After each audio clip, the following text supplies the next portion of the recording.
Hey ho hey. Can't stop this top 5 army. Can't top 5 army.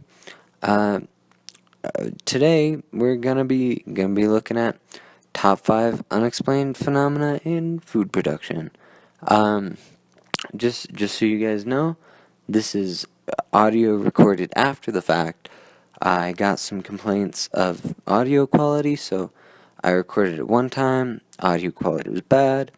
So this is me watching me do the video and talking over it. So here I go. I'm watching it with you, talking a new talk right over it. Swiping the thing off the screen. That's pretty good. Um, we'll probably start with number 5. That's where we usually start. Um, Adjust that window. Good. Good. Uh, I'm doing something. I'm sure I'm thinking. Oh, there we go. Number 5. Jumping right in at number 5, which is, what is it gonna be? It starts with an H. Honey. No, honey. Make that number 5, honey. So honey's kinda questionable. Possibly an unexplained occurrence in food production. Scratch that. Definitely an unexplained food production deal, because it's a little iffy. Think about it. Think about the things. First, there's bees. How do you know how many gallons of honey are produced a year? Neither do I, but it's more than that little guy could make. I and then I so first they can't even produce it. All laws of aerodynamics point to bees not being able to produce that much honey. And then second, they're not even nice guys. Like they've got weapons of mass destruction built right into their backsides. Yep, there's the arrow. I knew I'd be on it. So it's probably not a good idea that they would give us their honey. That's a little iffy. And second, it never spoils. Spoils something it doesn't do. There we go. Cross it out. They tell us it's all natural and stuff, but I've never seen something that truly all natural not spoil like honey.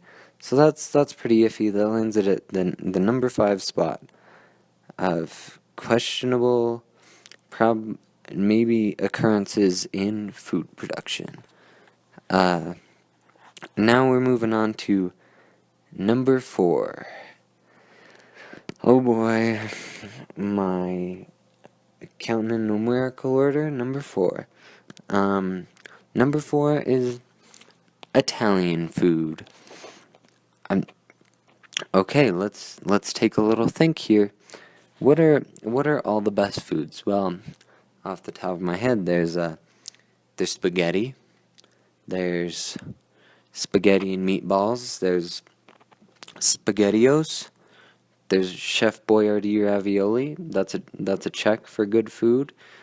Chef Boyardee ravioli. There's lasagna. That's a check. There's canned lasagna. That's a check. There's pizzas. That's a check. There's pizza bites. That's a check. There's all sorts of good Italian food. You know, those you want to know what those all have in common? They're Italians. Why is the best food Italian? I'm just saying that's a lot of talent for one little boot-shaped nation. I'm not sure. I think there's something a little iffy here. A little iffy. I don't know why I'm drawing spaghetti. There's probably a point to it, but I don't remember.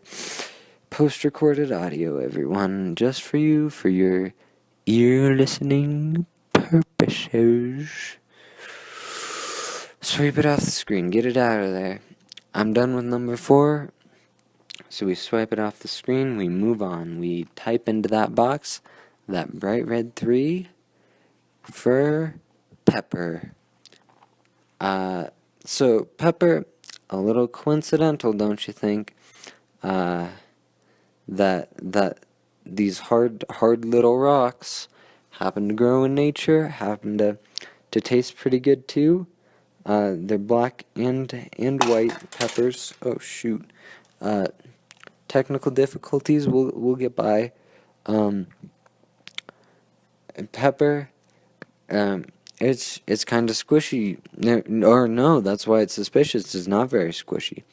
Other good foods that grow in nature, if you give them a little squish,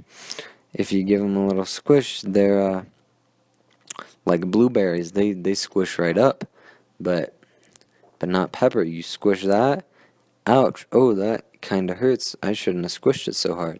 Blueberries, they smush. That's what natural fruits do. Peppers don't do that. Kinda iffy. Kinda doesn't pass the squish test. That's a big question mark, exclamation mark. Don't know about pepper. Then that's done. We're done with that. Number two is even more questionable, and that's extra virgin olive oil. There are just so many things wrong with this guy. For starters, uh, there's virgin. Like, how can an oil be virgin? That just doesn't even make any sense. That's a big exclamation mark. That's a big whoa. Oh, I don't know about that one. And then how could an olive be a virgin either? And then extra, like, I don't know much about virginity, but it seems like a kind of binary thing to me. Either you are or you aren't. So how can you be extra virgin and let alone have a virgin olive? It's not like they're doing much of that do anyways. So I just don't get. If you know how or why, leave it in the comment section. But I probably won't believe you because it's probably not right. It's super iffy. Bottles too. I really just don't know.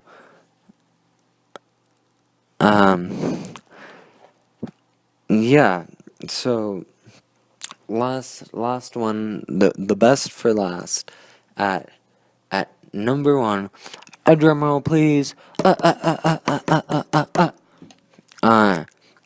Number one is peanut butter. Peanut butter. What the what? Peanut butt. So this one is just like, there's so much wrong with it. They're like, it's a lot. There's, to start with, right? How do you make? Okay, let's think about it. So butter, right, is a more solid milk, right?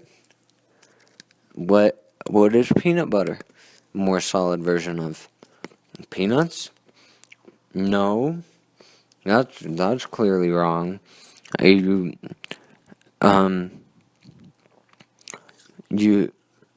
but that's just not true.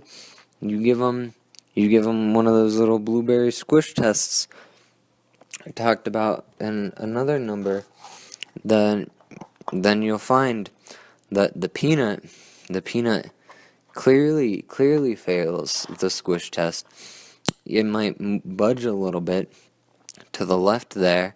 Yeah, there's the left arrow. It might budge a little bit, but it sure as heck ain't squishing. Then you try it with a little pile of peanut butter, right? You try squishing that thing, that stuff goes squish like none other. It's not harder peanuts at all. It's super soft peanuts. That's not That's not real butter if I ever heard of it. Um, um, yeah, you can sure as heck cross butter right off the list. It's definitely not butter, which is extra super confirmed if you try and bake a little cake, right? You just take all your peanut butter, all your butter in that little recipe there, and you just replace it with peanut butter. You know what's gonna happen? Nothing good, that's for sure. Your cake's gonna lose all of its cake buoyancy, its cake bounce. You'll just have a little pan full of hot peanut butter after you pull it out of the oven. The taste is pretty good, but it sure as heck ain't a cake. I mean, when something like can't believe it's not butter, which is blatantly named not butter, is a better substitute than something you call butter, the peanut butter, that's just a no go. That's clearly wrong. It doesn't even make any sense. Peanut butter is not real butter. It's not. It's not real butter. So that's pretty iffy. You heard it here first, folks. Peanut butter, worst butter. Never buy. Let's get that out of there. That'll be it. Wait, no. We still got a little extra bit at the end here, the little bonus round, and that bonus round is called the comment section of the comment to the top one comment of the day. Should be coming up any moment here now. This is the problem with post recorded audio. I don't know what this jerk bag is doing. Oh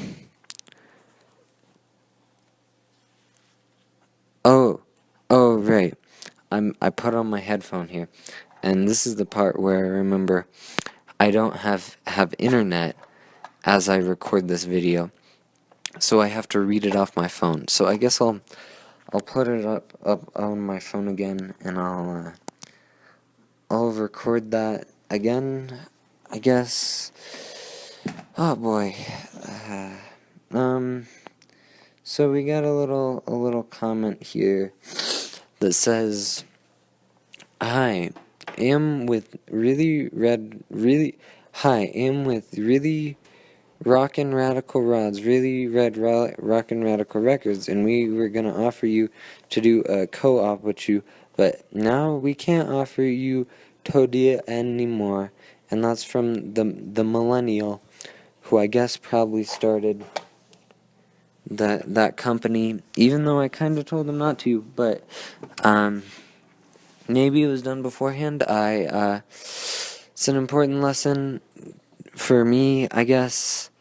Always Google the things you talk about before you talk about them, before you diss them, because they might not appreciate your new hip diss track. So yeah, like I said though, I didn't have internet while I was recording this one, so I kind of hope that like Chef Boyardee's ravioli or spaghetti or olive oil don't have any major sponsors that were looking into me, but you know, it's worth it for you guys, the top 5 army. I think that's it for today. I remember, always cut things in numerical order.